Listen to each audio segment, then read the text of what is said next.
होगा, वोट के आगामी परिणाम क्या होंगे। वोट से देश की दशा और दिशा तय होती है। इसलिए बंधुओं, जो सुनने वाले हमारे इस मंच पर विराजमान है, सामने सभागार में विराजमान है, और मैं जानता हूं कि मेरी बात पूरे नगर विधानसभा तक जा रही होगी, राजस्थान में भी जा रही होगी।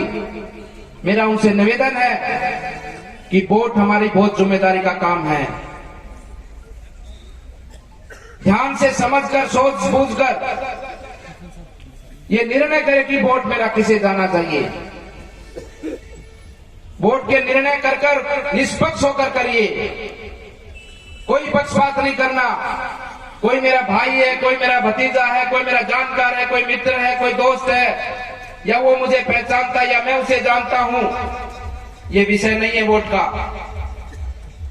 वोट का विषय है तो केवल मेरा देश आगे कैसे बढ़ेगा, मेरे देश के अंदर, राजस्थान के अंदर, दूर ढाणी के अंदर रहने वाले गांव में कैसे पानी पहुंचेगा, कैसे स्वास्थ्य पहुंचेगा, कैसे शिक्षा पहुंचेगी, हिमालय जंगलों में रहने वाले मेरे भाइयों के पास में कैसे हमारी भारत सरकार की हमारी योजनाएं पहुंचेगी, उनके घर में भी सुख सुविधाएं पहुंचेगी। क्योंकि देश का भाग्य तो आप लोग तय करते हैं, हम लोग तय करते हैं कि देश कैसे आगे बढ़े। इसलिए वोट बहुत ध्यान से समझकर, सोच समझकर देना चाहिए, निष्पक्ष होकर देना चाहिए। 2018 में वोट दिया या 1947 से लेकर अब तक देश में आज आजादी के 77 वर्ष होने को जा रहे हैं। इन 77 वर्षों में अधिकतम समय, लगभग 50 वर्षों से अधिकतम समय केवल एक पार्टी का शासन रहा। उस पार्टी का इतिहास तो लिखो थोड़ा कि उसने क्या क्या किया। आज दुनिया चांद पर पहुंच चुकी है, भारत चांद पर पहुंच चुका है, लेकिन इस कांग्रेस के कारण आज भी माताएं बहनों के घर में पीने का पानी नहीं है। इस कांग्रेस के कारण 2014 से पहले आज भी गरीब परिवार का बैंक में खाता नहीं था। इस कांग्रेस के कारण योजनाएं तो पहले भी चलती थी, अनेकों योजनाएं थी। प्रधानमंत्री आवास की योजना पहले से चलती है, जिसका नाम इंदिरा आवास भी रखा गया था। राशन वितरण की योजना कोई आज की नहीं है, पेंशन योजना कोई आज की नहीं है। लेकिन पेंशन का पहले होता क्या था? कोई बुजुर्ग बैठा यहाँ पर 75-70 साल का होंगे बुजुर्ग हमारे, कितने 70 साल की उम्र के हमारे बुजुर्ग कितने, थोड़ा हाथ ऊपर करके बताएंगे। सारे जवान बैठे ना यार। आपको पेंशन मिलती थी क्या बाबा? 2014 से पहले पेंशन मिलती थी क्या? आपकी उम्र कितनी हो गई अभी? 76 साल। मैं तो आजादी का मानस है, जो मैं आजादी के टाइम पे पैदा हुआ था। देश की आजादी वास्तव में बहुत सौभाग्य की बात है। आपका जन्म आजादी के कालखंड में हुआ है। 76 साल के हमारे बुजुर्ग बैठे हैं। आपको 2014 से पहले पेंशन नहीं मिलती थी। 60 साल की उम्र के बाद में पेंशन मिलना एक बुजुर्ग का अधिकार था, लेकिन आपको पेंशन मिलती थी। आपके नाम का पैसा एक कांग्रेस के दलाल खाते थे। करोड़ों की संख्या में ऐसी फर्जी पेंशन थी। बात तो छोटी सी है, लेकिन विषय इतना गंभीर है कि सरकारें करती क्या है, कैसे जनता तक लाभ पहुंचे। करोड़ों की संख्या में जो व्यक्ति गांव में कभी पैदा ही नहीं हो, उस नाम का व्यक्ति, उसके नाम की पेंशन उठती थी। और कोई समझदार होता था, कांग्रेस का कोई कार्यकर्ता होता था, उसको जो पेंशन भी मिलती थी, अपने कार्यकर्ता की पेंशन में भी जो 300 रुपए सरकार का कोई भी कर्मचारी लेकर उसको आता था, डाकिया या जो भी, वो भी 50 रुपए जेब में रख लेता था। और उसकी हिम्मत नहीं होती थी कि जो मेरा 300 है वो पूरा 300 दे दे। अगर वो बोल जाएगा तो अगली बार में वो 250 भी नहीं मिलते थे। सत्यता है कि नहीं? राशन की योजना, पहली बात तो राशन धारक को ये पता ही नहीं होता था कि मेरा राशन कितना आता है सरकार से। अगर किसी को पता और कोई सवाल कर ले तो अगली बार से राशन कार्ड में से उसका नाम ही कट जाता था। ये क्यों नहीं सोचा कांग्रेस ने कि माताओं बहनों के घर में शौचालय बने, जनधन खाते खुले, सबके घर में रसोई गैस के सिलेंडर पहुंचे। ये बातें क्यों नहीं सोची गई? इनको भी लिखना अपने मन की किताब में। वो ज्यादा लंबी चौड़ी बात ही नहीं करते हम।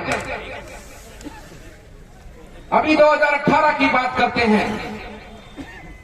मेरे अन्नदाता किसान बैठे यहां पर। आपसे इतना बड़ा धोखा किया इस सरकार ने। सरेआम भोली दुपहरी आपके सामने झूठ बोला गया आपके वोट को ठगने के लिए। आपने विश्वास में आकर वोट किया, 10 दिन का नाम लिया। जब किसान भाई बैठे, माफ कर देंगे ऐसे झूठे नकम्मे लोगों को? कर देंगे माफ आप लोग? युवाओं के साथ में उनको सपना दिखाया गया कि बेरोजगारी भत्ता देंगे। अरे भत्ता तो दूर की बात, युवा अपनी मेहनत करता है, परिवार उसके ऊपर पैसा लगाकर उसको पढ़ाता लिखाता है। 19 बार, 18 बार, 17 बार पेपर इन्होंने चोर के बेच खाया इन लोगों ने। याद करो वो समय जब महाभारत का युद्ध हुआ था, धर्म और अधर्म का युद्ध हुआ था। किस बात के लिए हुआ था? क्योंकि अधर्म छाया था। इसी प्रकार का अधर्म जो आज राजस्थान में हो रहा है, पुजारियों की हत्या होती है, संतों की हत्या होती है। संत विजयदास जी जैसे संत को अपना प्राणों को न्यौछावर करना पड़ता है। भगवान की कृष्ण भूमि की लीला है। भगवान कृष्ण के उस समय के अवशेषों को, पहाड़ों को, उन जगहों को, उस पूरे वातावरण को बचाने के लिए संत अपने प्राणों की आहुति देता है। आज वही समय है। उसी समय का धर्म और आज का धर्म, मैं मानता हूं कि श्रेणी एक ही है। धार्मिक यात्राओं पर पत्थरबाजी होती है। तुष्टीकरण की राजनीति की पराकाष्ठा पे कांग्रेस सरकार है। आपके समीप में गो तस्कर हरियाणा में मारा जाता है, मुख्यमंत्री उसके घर में आता। आज की उसके खिलाफ में 10 FIR है कि नहीं है? गो तस्करी की FIR है कि नहीं है? उसके घर में आके उसको 25 लाख रुपए मुआवजा देता है। और कोई गरीब मारा जाता है, इन लोगों के कारण उसको तो 2-2.5 लाख रुपए भी मिलना दुश्वार है। जयपुर में छोटी सी घटना होती है, छोटी सी घटना रोड एक्सीडेंट की, मोटरसाइकिल एक्सीडेंट की, उसको 50 लाख रुपए मुआवजा ये गहलोत सरकार देती है, गहलोत मुख्यमंत्री देता है। और जो हमारे शहीदों की पत्नियां मुख्यमंत्री आवास के सामने बैठे बैठे थक जाती हैं, पुलिस उनको घसीट घसीट कर दूर जंगल में छोड़ के आती है। ऐसी सरकार है ये। इसलिए वोट बहुत ध्यान से देना है। जनता की गलती नहीं है, जनता तो विश्वास करके वोट देती है। लेकिन सामने जब विश्वासघात होता है, उस विश्वासघात को भी जनता को याद रखना चाहिए। और जिसने जो विश्वासघात किया है, उसके साथ में ऐसा काम करो कि आने वाली पीढ़ी तक याद रखे। अगर जनता से कोई विश्वासघात करेगा तो वो कभी भी राजनीति में पनपने का काम नहीं करेगा। तभी आपका काम होगा, तभी ये नेता आपको, आपके चरणों की धूल अपने सिर पर लगाएंगे। हम बातों में आ जाते हैं, चुनाव आता है तब लूण मिर्च की बातें होने लग जाती हैं। हल्दी ले लो, लूण ले लो, मिर्च ले लो, तेल ले लो, दाल ले लो। अरे क्या बात है, कोई बात करो ना काम की। उसमें भी भ्रष्टाचार, 200-250 के पैकेट में 600 का बिल बनाकर खा गया आपके नाम से। इसलिए वोट बहुत ध्यान से देना है, समझ के देना है। वोट जितना बड़ा हमारा अधिकार है, उतनी बड़ी हमारी जिम्मेदारी भी है। हल्दी मिर्च की बात करते हैं, मैं आपसे पूछना चाहता हूं, हमारे किसान भाइयों का मंत्री जी, अपने यूपी में तो आप 2 घंटे में सब सोल्यूशन कर देते हो। यहाँ पर किसान के घर का, खेत का ट्रांसफार्मर जल जाता है तो 3-3 महीने तक ट्रांसफार्मर नहीं मिलता। बताओ मिलता है तो भाई? गर्मी हो, किसान की खेत में फसल सूख जाती है और वो ट्रांसफार्मर सरकार का नहीं है, इनका है। जब कनेक्शन लेते हैं तो उसमें पूरा पैसा, उसकी कीमत लेते हैं, बिल में उसकी मेंटेनेंस लेते हैं।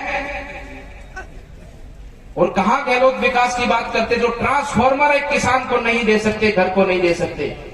धिक्कार ऐसी सरकार पर। आज दुनिया कहां से कहां पहुंच गई है और एक सरकार ट्रांसफॉर्मर के लिए किसान को लड़ना पड़ता है।